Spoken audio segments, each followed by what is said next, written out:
WWE Hell in a Cell 2017 is over and done with. Now, with every prediction video, I make a results video holding myself accountable of my predictions and my rants and my opinions and so on and so forth. This pay-per-view, with a couple of exceptions, wasn't all that bad.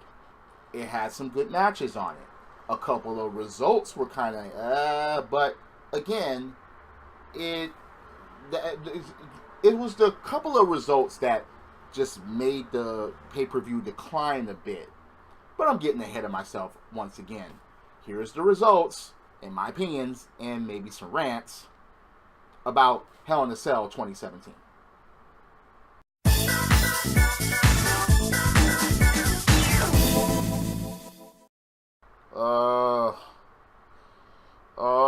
Thank God that the Haight Brothers lost. Haight Bros lost.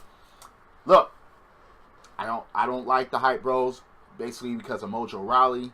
Yeah, it was a pretty okay match, all things considering. It was kind of funny how a couple of times Zack Ryder wanted a handshake and Chad Gable was like no, and Shelton Benjamin was like no. I mean, that kind of backfired on them. And then, of course, there was the freaking communication problem between Zack Ryder and Mojo Rawley, and they end up losing again. Yes. So, Hype Bros, huh? Yeah, you stay hype. Yeah, you stay losing. You know it, bro. Congratulations to Shelton Benjamin and Chad Gable for beating these motherfuckers on the fucking pre-show, mind you. But it got the crowd pretty much into it. It wasn't a bad tag team match, but of course it wasn't anything to write home about either. So, congratulations to that result. And once again, thank goodness that the Haight Brothers lost.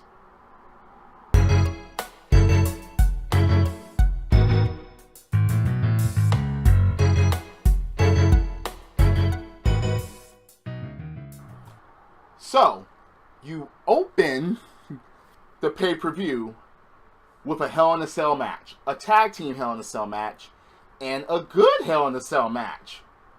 This match was pretty freaking good. And did it live up to expectations? Yes, it did. It did. Wow. Okay. Kofi Kingston was the one that was out of the match. So it was Xavier Woods and Big E is representing the New Day versus the Usos. So, the only thing I didn't like about this match is that the tag team championships get hot potato once again. That was it. That was the only thing I didn't like about the match. However, the match was good. I mean, damn, this match, okay, it was kind of tornado style, which means that there were no tags. So there are a lot of 2-on-1s taking place. But at the end of the day, the Usos are victorious, and now they're 5-time tag team champions.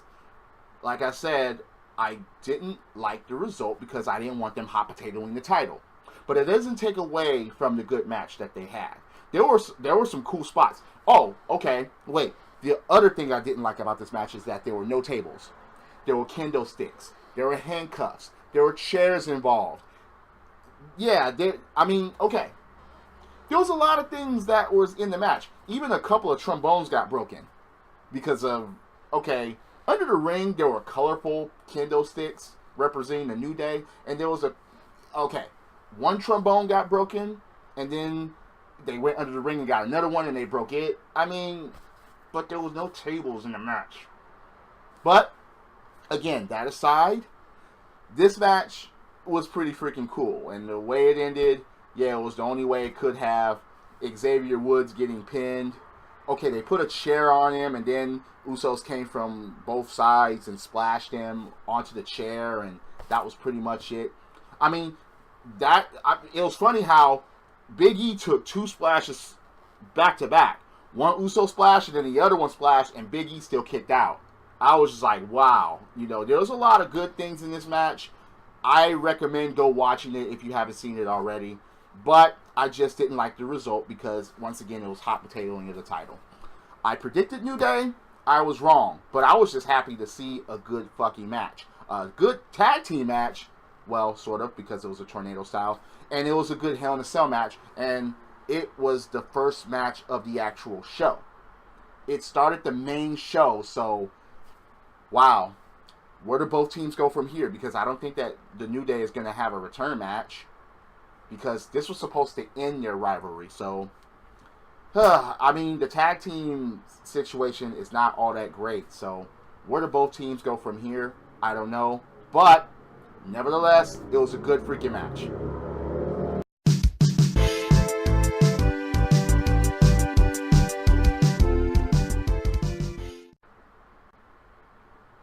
Throughout viewing this match, I was like, okay, where's the RKO? Where's the RKO?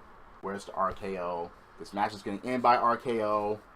And what do you know? It did end by RKO. I didn't expect anything else. I didn't even expect a good match. It wasn't all that good of a match. It just wasn't. This match was just basically waiting for the RKO out of nowhere.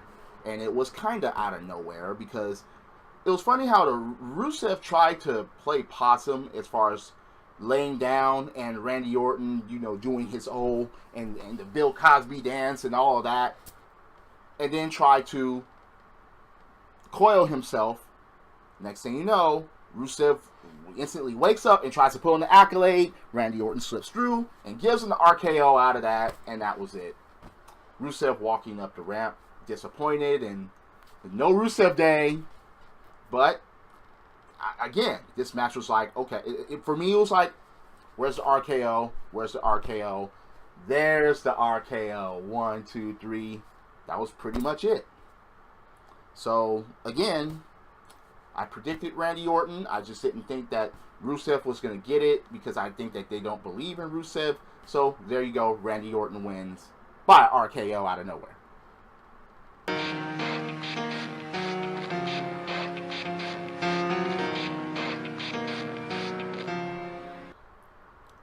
The main thing about this is that the match was changed. Earlier in the day, in the freaking kickoff show, Tye Dillinger walks up to Daniel Bryan, and he presents the footage of him beating Baron Corbin on Smackdown. He's like, hey, I have a perfect idea. Why don't you add me a part of this match? I mean, I deserve to be a part of the match. I just beat Baron Corbin. Why don't you just throw me in there and make it a triple threat? And a triple threat it was. And it wasn't bad, but it kind of made the result predictable after that. I picked AJ Styles because initially it was going to be a one-on-one. And I didn't think that this was going to happen, as far as saying, okay, we're just going to throw this guy in there and we're going to make a triple threat to probably make this match better. I think this match was a little better than what one-on-one AJ versus Baron Corbin was going to be. But now you have Baron Corbin as new United States champion. So it took this long for them to believe in Baron Corbin, to give him this belt, or to give him anything that resembles a title, a worthy title.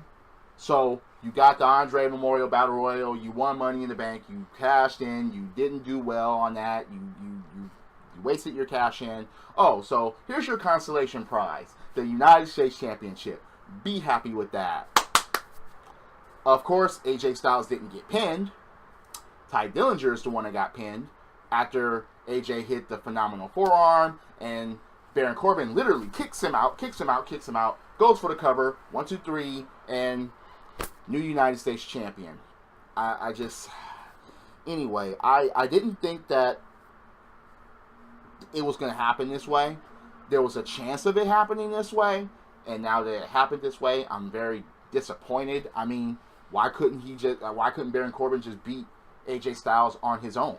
Or even do some trickery, or some, at least have it on his own, one-on-one, but that didn't happen. So, new United States champion, and I hope that they don't hot potato this thing. Please don't hot potato this thing. If you're going to keep it on Baron Corbin, don't make him look like a chump as United States champion. So, Baron Corbin is new United States champion. Oh, well, that's it. That's that. I mean, you added the perfect 10, and then that's it. That's it. All right, fine. New champion. And it seems that 2 new champions so far in this pay-per-view. So, are they going to keep going with this? Or is it just going to stop right here as far as saying, no, we had enough championships change hands?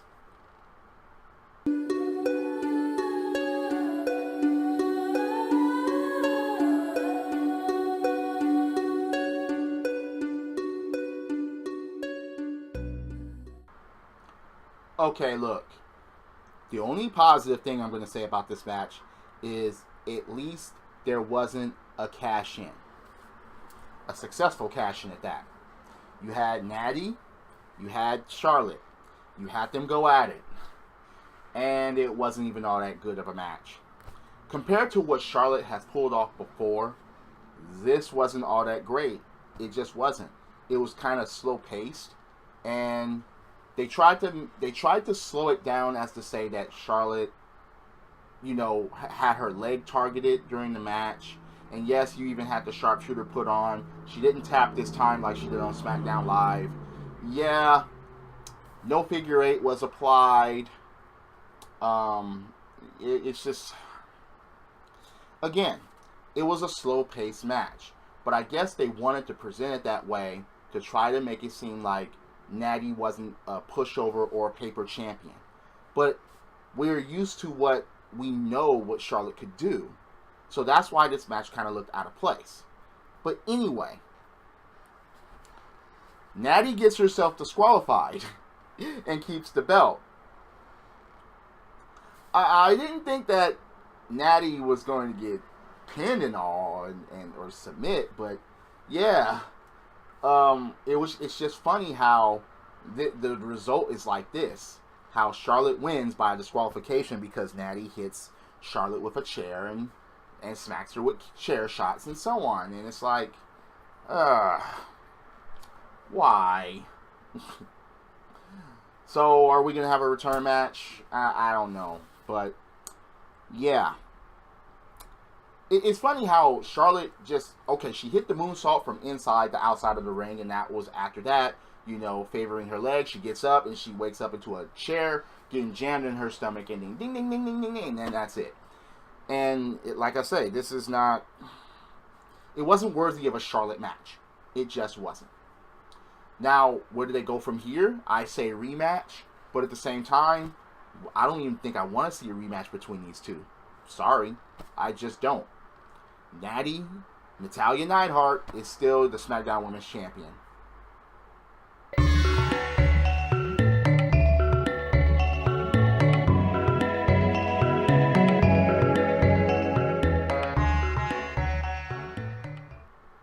So, you get Shinsuke Nakamura and Jinder Mahal. Funny. Even though the Singh brothers got kicked out late in the match, it still did absolutely nothing to save the match. This match was not... It's funny how certain people that were on this pay-per-view, okay, the Charlotte Natalya match wasn't worthy to be a Charlotte match. This match wasn't worth to be a Shinsuke match. AJ's match wasn't worth to be an AJ match. It was just, I don't know. It's like these matches got paired up wrong for this pay-per-view. But Jinder Mahal retains. And, okay, for the most part, Jinder did do it alone. It's not like the Singh brothers attacked Shinsuke Nakamura. Yes, their presence was enough, and I do understand that. And, yeah, Nakamura did attack the Singh brothers, and the Singh brothers actually tried to pull that pull out Jinder Mahal shit, and then they got on the apron, and then the referee goes outside, and he kicks them out. The Kinshasa got hit while the referee was in the aisle arguing with the Singh brothers. He ran back into the ring. 1, 2, Jinder grabs the bottom rope. And as soon as that happened, I was like, Jinder retains. I even thought that Nakamura was going to win it. But I guess they just don't have enough faith into him as far as giving him the WWE Championship. Even though he could put on good matches. When paired up with someone that can give the good matches. But yeah, it's just, I just think that it's funny that even though there was no cheating involved, quote unquote, but the presence of the Singh brothers were enough. That was enough to cost Shinsuke Nakamura this championship. So, again, who's going to challenge Jinder Mahal now? Okay, AJ Styles is no longer United States champion. Is he going to be the next recipient of the championship match? You know, I don't know. Where does Shinsuke go after here? What, is he going to go against Rusev? Just, I don't know. But the modern day Maharaja is still WWE champion. And, man, it's just that, of course, I didn't want him to lose it and hot potato it back. But at the same time, I was just like, yeah, I thought it was time for him to cough it up. But I guess not. I guess not. I guess they're going to keep it on Jinder Mahal for a while. That's just now, that's the case. I don't see Jinder losing it anytime soon since they have it pasted on him. And since Nakamura didn't get it, especially under these circumstances, yeah, I just don't think that Jinder's going to lose it anytime soon. Glorious. No, I won't give in till I'm victorious. And I will defend. It's funny that Dolph Ziggler trolled us all and said he was going to have a big elaborate entrance at this event. His music hit, and, you know, his flashy Titantron shit came up of Z, you know, Ziggler and stuff like that.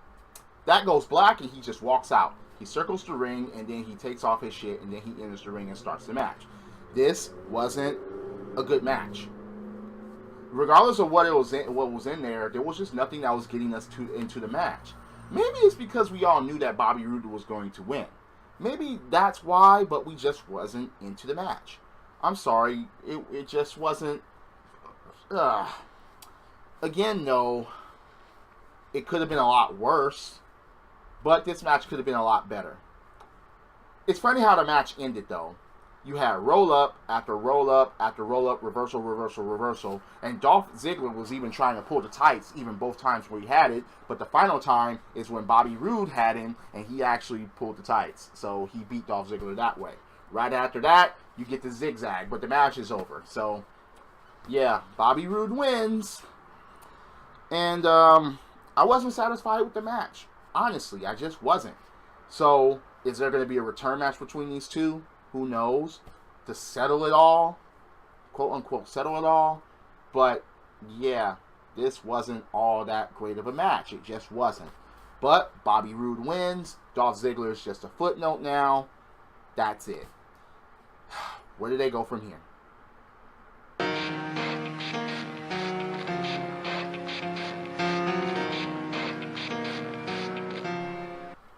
Wow, wow, wow, wow. Okay, look. Be honest. Who saw that coming? Seriously. Okay. Before the match even starts, they're outside of the cell fighting. Then they go into the cell. Yeah, Kevin Owens tries to close the door. He's in. Shane McMahon is still out. He's like, screw you. Shane McMahon kicks the door. Door goes open. They both go in the cell. The cell gets locked. And then moves after moves after moves after counters. All that stuff. Yeah, punches, kicks, you know, sentons, fucking frog splashes. Shane missed the shooting star press again. I mean, tables were in the match, and the crowd cheered for that. They're like, yeah, we got table. And fucking, okay, look. Power bombs on steel steps. All of that shit took place. And I was like, okay, this is a well-rounded vendetta match as far as the Hell in a Cell. Yes, there could have been more, but it could have been way less. It wasn't a Miz match by any means. All Miz matches suck. And, of course, he'll never get in the Hell in a Cell because, you know, he's just not built that way because he's not an actual wrestler. But look, wait a minute. So, okay. Shane, it's funny. It took me back to WWF Superstars, the arcade video game, when Kevin Owens broke a table by himself with a senton because he set up the table at the end of the cell when it was leaning towards side. He tries a senton. Shane McMahon moves, and then he breaks the table. With a broken table, Shane McMahon picks up one half of the broken table and hits fucking Kevin Owens with it. That could happen on that game, WWF Superstars, back in the 80s in the arcade. So that took me back to that. I was like, that was interesting. That was nice. That was cool. Shane McMahon was like, open the door. He wanted the fucking cell door to be open. They didn't want to open it for him, so he gets fucking bolt cutters and fucking and he cuts that shit and he opens the door. So you knew what was going to happen here. You knew everything was going to happen here. So they waltz over to the announce table. Duh. Clear the announce table. Duh. Then they travel up to the cell, on the top of the cell. And they fight for a while. Now look. There was a couple of times where I was like, okay, look, they keep dumping each other on top of the cell. I thought that shit was going to break, collapse, whatever. They had that shit reinforced, whatever. Even a pop-up power bomb took place up there. You know, suplexes took place up there. And I'm just like, and even a fucking Russian leg sweep by Shane onto fucking Kevin Owens. And I'm like, this is not right. Something's wrong here. No. Get down. Get fucking down. I mean, you can even tell by the crowd, they were just gasping like, oh shit. Is this it? Is this it? Is this it? But no. They began to climb down the cell and the crowd started booing and I'm just like, I can understand why they're booing, but still, you don't want these motherfuckers to fucking crash through this thing and end their lives. But they get halfway down the cell. Shane headbutts fucking Kevin Owens on the cell and then Kevin Owens goes launching into the table and basically fucks himself up. Shane McMahon climbs down, surveys the situation, looks up, and I'm like, oh, here we go. So he clears the other announcer table. Well, the first one was the Spanish, and this one was the English one. He clears that one up. He puts fucking Kevin Owens on there, climbs the fucking cell. Now, the thing about it is, when it was the other way around for a while, Kevin Owens was on top of the cell earlier, and Shane O'Mac was on the table that fucking Kevin Owens had cleared. But Kevin Owens had no intentions of jumping off. He was just like, nope, fuck that. I mean, he was going, and then he was like, But by that time, Shane O'Mac started climbing the cell, and it was too late. And yeah, I didn't think that he wanted to do that spot as far as doing a frog splash or a senton all off the cell onto Shane. I didn't think he was going to do that. But Shane O'Mac climbs up. All three of Shane's boys were there to watch this in attendance. And I'm just like, yeah, this isn't going to end well.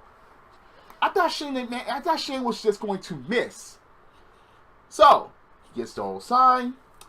He jumps off with an elbow. And Sami Zayn moves Kevin Owens out of the way. It looks like Kevin Owens was kind of moving anyway. But Sami Zayn? What the hell? Nobody saw. I didn't see that coming. Honestly, I didn't see that coming. I didn't think that Shane O'Mac was going to win the match. But, damn, Sami Zayn? Oh, God. So, out of two Kevin Owens' Hell in a Cell matches, he's had someone interfere in both of them. Wow, I don't know. It was just kind of peculiar to me how that happened. Then after that, of course, EMTs were attending to Shane and stuff like that, and they were going to get him on a stretcher, get him on the gurney and get him out of there. But Sami Zayn was like, nope, clears the way, drags Kevin Owens onto him since it was false count anywhere, has him cover Shane, 1, 2, 3, and tells the referee to count 1, 2, 3, and Sami Zayn just leaves. And Kevin Owens basically is not aware of the situation. And that ends your pay-per-view. You end a pay-per-view like that. It's just like, wow.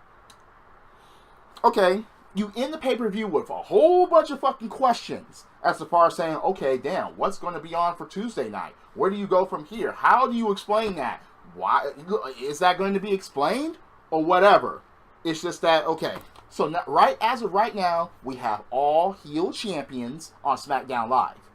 And then you got this story situation when Sami Zayn basically, I don't understand. He just fucking powerbombed this fucker on the apron again, but he's the one that saves Kevin Owens? I'm not hearing that.